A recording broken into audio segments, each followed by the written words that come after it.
but things are a bit rowdy tonight. So he hasn't seen his wife in a long time, his girlfriend or whatever. Now, I'm going to do what I did last time. I'm confronting the customer. This guy bumped into JAX. As soon as I waved to JAX, he looked over. Another guy bumped into him, causing him to knock drinks over. And he got fired immediately for it. And this is the guy. And this guy is actually...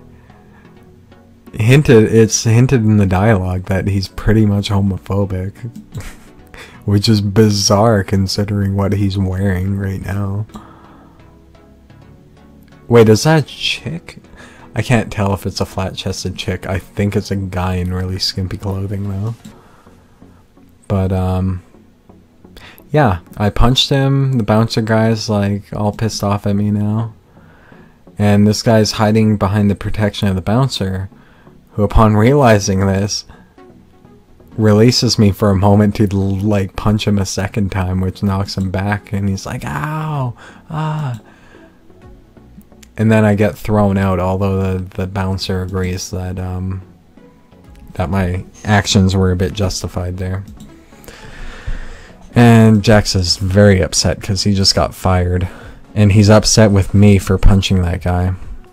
But I couldn't just let that guy badmouth him.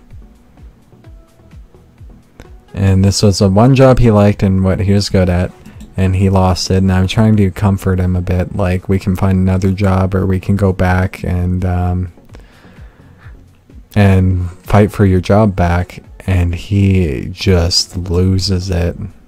Maybe you still can work. He gets angrier and angrier. Fight the guy who runs this place. The guy who runs the place hates him and wants him fired because he doesn't like the showmanship, and the showmanship is what makes the job fun for JAX. And that's why he's so upset, and now he's red again. He's very angry.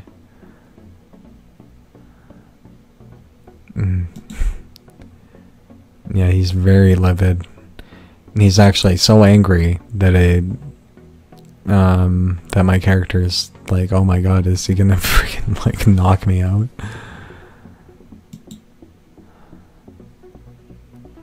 And now he's blaming us for showing up and waving at him and causing the accident to happen. And I call him out on it. I'm like, no, it's not my fault. I came out of my way to come see you to make your shift a bit better. It was an accident, and it was you who made the mistake.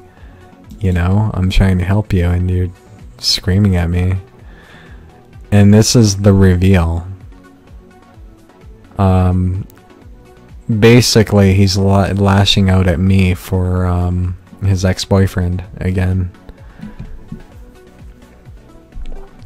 Even though I'm trying to get him his job back, he's screaming at me like I'm trying to get him fired, which is what his ex-boyfriend did.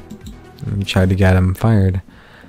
And now he realizes he snapped at me, and he gets on his knees, and he kind of begs for forgiveness, pretty much. I'll try and comfort him. This is where I stopped. This is when I realized the recording cut off last time.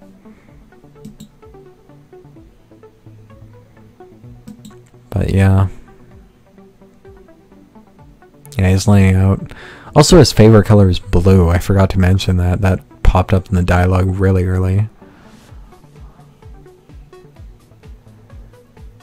Yeah, he's in a blind rage after getting fired, and he saw Zach giving him a judgmental stare for failing. And apparently he hasn't been telling us much about Zach. Zach was apparently worse than we thought. Zach, they'd get into fights often, and he'd get basically ridiculed for his work and stuff constantly. I'm gonna grab his hand. He kind of pulls away at first and then likes to embrace. Yeah, this guy tried to dominate his relationship.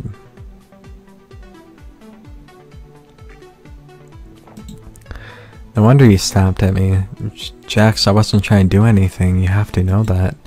I know, the manager has been expressing his displeasure more lately, and I just wanted to see you again, spend some time with you. I didn't pay attention, and maybe Zach was right. That's bullshit. No one who could be fine with manipulating someone like that could be right about anything. You wouldn't have gotten this angry if it didn't mean something to you. That's what's real. Not what some creep who wanted you as a trophy says, and not what some idiot who couldn't watch where he's going says. I guess there really was a reason I was willing to give you my number. Thanks. Thanks for everything. I think I just need to get some sleep, try to calm down a little. It's been a rough night. So I saw you going to be alright? Jack swallowed hard, lifting his head slowly as if weight remained around his neck. He met my gaze, letting out a soft sigh before he found the words. I will be, if you'd stay the night with me.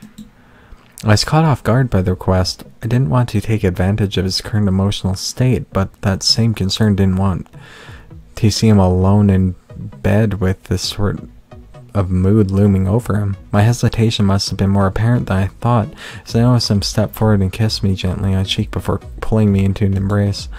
I see the wheels turning. I just don't want to wake up alone. I've got a couch if you're uncomfortable sharing a bed, though no hanky-panky. Sorry, I'm just too exhausted to enjoy it. I'll go in bed with him. I think I can keep my hands to myself for the most part. You look like you could use a long night of cuddling. Certainly wouldn't say no to that. Gently he wrapped his hand around my and motioned down the street to the direction he wanted us to go. Let's go. Expression of concern about my car, but it was locked and imminently forgettable brand, so I wasn't too worried. We talked a bit more about him, about Zach, about living under someone like that. He was feeling better, letting someone in and sharing that part of his life. I couldn't fathom staying with someone like that, but it did explain more about him, his desire to please, his showmanship. He wanted to be free and found a way to express that.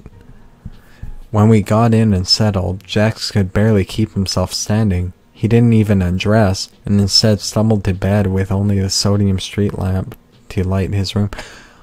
Oh, this is Jax's room. Okay. I see. I could get comfy on the couch even though I told him I'd be in bed with him. Try not to disturb him, not that it seemed possible considering how quickly he's knocked out. Got comfortable getting out of the sheets next to him. I cuddled up close and lightly kissed his cheek before drifting off to dreamland myself. Morning came too quickly. Wow, nice. That actually changed. Pulled me back in the waking world. Jax was nowhere to be seen. I got up and began looking around when I heard sounds of a shower from behind the bathroom door, it should be. I knocked softly to make certain he was alright. Morning, sleepyhead. Thanks for staying the night. Probably the soundest sleep I've had in ages. I'll be out in a minute. Yawning, I shrugged and wandered off to the kitchen. Scent of fresh coffee was welcoming, as were the toaster waffles with syrup. I chuckled as I picked up the note laid next to them. It wasn't bacon and eggs, but it was still appreciated. I wolfed down my impromptu breakfast and took a sip of coffee, looking up when Jax stepped in the kitchen doorway. As happy as I was to see a smile on face, I couldn't help but wonder why it was. Not that I'm complaining, but you seem much happier this morning for some reason. Good shower? More like good company. That and before what happened, I had a surprise planned. Maybe not the best way to do it, but can you grab me something out of the fridge? Despite the strange nature of the request, I obliged. Pulling open the door, I noticed little more than a few cans of energy drinks and condiment packets until I looked on the middle shelf. Smack dab in front of me was a giant wicker basket, one of the old-style ones that showed in every picnic picture. I looked back up to ask what it was about. When I saw Jack standing there holding a rose, I meant a mental note to figure out how he hid that from view. I wanted to do our third date before anything else can get in the way. We had enough bad things happen last night. I want today to be all about us. That's why we're going on a picnic. I was flabbergasted. He placed the rose on the counter and leaned in, pressing his lips softly against mine before slipping his hand around my waist. He broke the kiss reluctantly and looked back at me. Reluctantly is also a very overused word here. Wow. Wow, that's amazing. How did you plan all this? It's just fantastic. Thanks, I was hoping you'd like it. I just felt really bad about our last date and how short it was. I wanted to make sure that everything for this one was perfect. Certainly couldn't say no, and he packed plenty of goodies for the both of us. Besides, it was supposed to be a beautiful day outside. I agreed, and he beamed, shifting to a nearby blinding shade of blue. Nearly blinding shade of blue, sorry. Whoa, what just happened? I know the perfect place. Come on, we'll load everything in your car and head out right now. His car is parked back at the club. Soon realized his mistake as we walked down the parking lot. Still, he remained undeterred. We wound up taking a detour back to the club, picnic basket in tow, and chatted along the way. As I suspected, my car was left undisturbed. JAX pointed the way and we were off. We wouldn't tell the name of the park as we wound through the back streets of the outside of town. He wouldn't tell me the name of the park, sorry. When the last of the buildings gave way as sparse homes, he finally let me in on his secret. I used to come out this way sometimes when I was a freshman. Whenever classes got overwhelming and I needed a break from all the stress. Stereotypical, I know, but sometimes just laying on the grass and soaking up the sun just made everything better. Anyway, I found a spot near a little brick amphitheater that should be great for a picnic.